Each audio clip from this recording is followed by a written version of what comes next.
Hi everyone, Happy New Year. My name is Adewumi Oni, the host of the E-volve podcast. Welcome to this year's edition of the E-volve podcast. This is the first edition this year.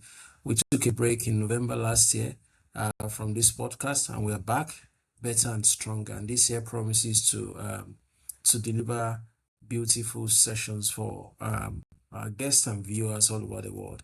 We'll be having some sessions where we invite guest speakers, and we'll also be having sessions where we have co-host. And so I would please ask you to ensure that you join every week to watch and listen to this podcast session.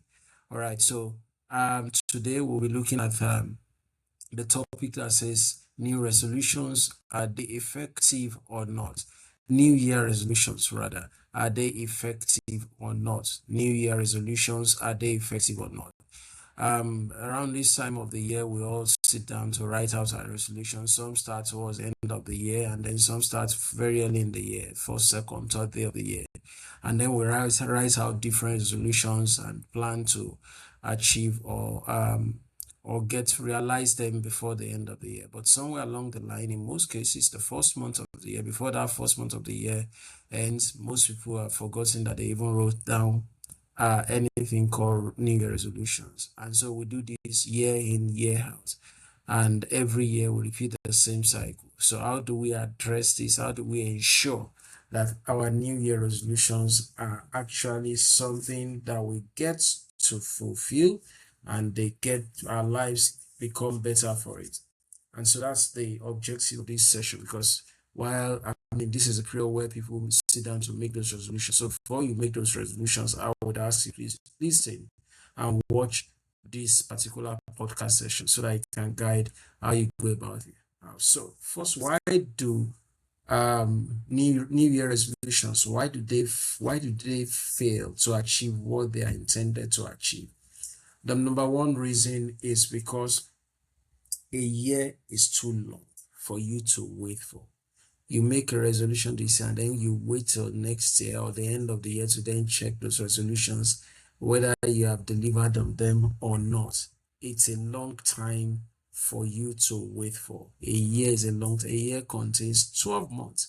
Each month contains at least 4 weeks. Minimum in a year, you would have about 52 weeks. And each week of the month also comes with 7 days. So imagine the impact of waiting for one whole year, 7 days times 52 weeks. In some cases, you have 364 days or 365 days. So you wait for that long before you check your case. So a year is too long. One of the reasons resolutions don't last. Two is that resolutions are usually not backed with structure, some framework that will make those resolutions become reality. We just make them on paper, write them down, and then we run with it. I want to buy a car this year. I'm resolving I'm going to stop drinking this year. I'm going to stop smoking. I'm going to stop taking alcohol. I'm going to stop this. I'm going to stop that. But we never actually put any framework or structure around that would help us to do it. Number three reason is also that habits are difficult to change. Once an habit is formed, it's difficult to change it. So it takes a while for you to be able to get out of that mode of the habits that you have formed already to start a new habit. So most of the things we resolve to do are things that we have formed as habits over the years, and we just expect that we can change them like that. It doesn't work that way. That's the third reasons why New Year resolutions do not last or they are not effective. The fourth one is that we don't build these resolutions into our daily life, our daily practices. We just build them, we just say it, we don't build them and ensure that they are part of what we do on a daily basis. And that helps us to deal with them as we go through the year. So these are some of the reasons why New Year resolutions fail. And what can we do to ensure that this year, 2026, whatever you resolve to do, you are able to achieve it? The things that we can do, number one, is that instead of New Year resolutions, why not daily resolutions? Daily, or maybe at worst, weekly resolutions. Why can't you resolve one thing as you wake up, everyone? This is what I'm resolving to do. I'm resolving to be a better person. I'm resolving to be a nice person. I'm resolving to be a kind. I'm resolving to be firmer. And then because it is a daily goal, you are able to remember and follow up, right? You make it a daily thing, and if possible, you can write them that this is what I'm resolving to do. Not work, not your work or anything, but it's this. Most of those resolutions are things around what we plan to achieve and everything. So you have to break it down into daily practice so that it is easy to tick that I've done this today. I've done this. No, I missed this yesterday. I need to do it again.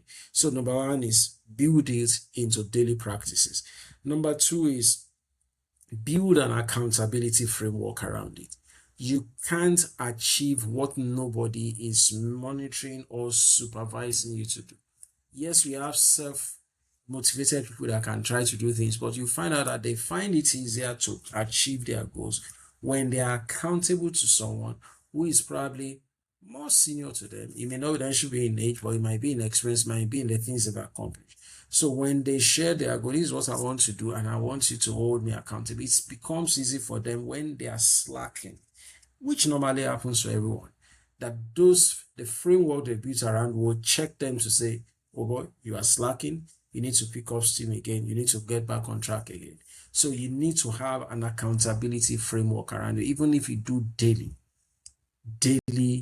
goals or daily resolutions. You still need to build an accountability framework around you that will help you to ensure that you stay on track, that you don't lose focus and you don't get discouraged.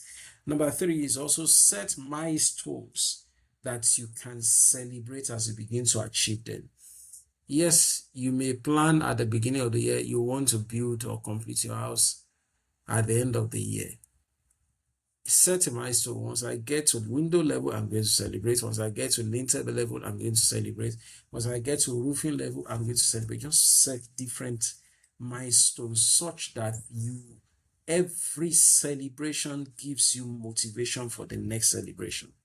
So as you're achieving one milestone, it gives you impetus. It motivates you to run towards the next one. So you have to be deliberate to set. And then number five is keep raising the bar for yourself. Whatever you have achieved yesterday or yesteryear, raise the bar again so that you stretch yourself. Because if you become contented with what you've achieved or where you are, then that is the beginning of death. That's the beginning of atrophy. You begin to decline.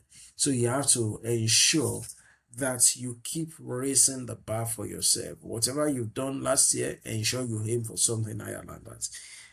Now, the takeaway from today's session is that New Year resolutions do not work because mostly we forget about them even before the end of the first month. And a year is too long for you to be making resolution. Why not make weekly resolution? It's easy to track. It's easy to also get back on track when you are going off track, right? And then also is begin to set those resolutions today. What do you want to resolve to do tomorrow? I am going to be more friendly as I resume to work tomorrow. I'm going to be kinder to people, even strangers to me, as I resume to work tomorrow. And then build a framework of accountability around you such that people can check you. Have you done this today? Have you done this? And that helps you to stay on track. And then it also be ensuring that you give daily resolution, give some sort of, it helps you to be more intentional around your daily life. You become more intentional about your expression, about the words you say, about how you even act or how you live your life, because you are being accountable to some set of people. And the frequency of check-in is more of maybe weekly basis or a daily basis. So that will help to keep you on your toe. And so I want to charge you to find one area of your life where you need to make a resolution or make some changes, and use this thought that I've shared with you to guide you to build your own accountability framework, to build your own resolution achievement framework. It is easy. I'm not saying that everything will be easy for you. I mean, everything you will plan to do will be easy to achieve. But if you break it down to daily tasks, it becomes easier to achieve. And as you begin to celebrate milestones on that journey, you get more encouragement, more motivation to do more. So here is where I would pause for today. We'll be continuing next week, but do not forget that we are all on a journey. And so let's keep evolving together. Thank you. See you next week. Bye.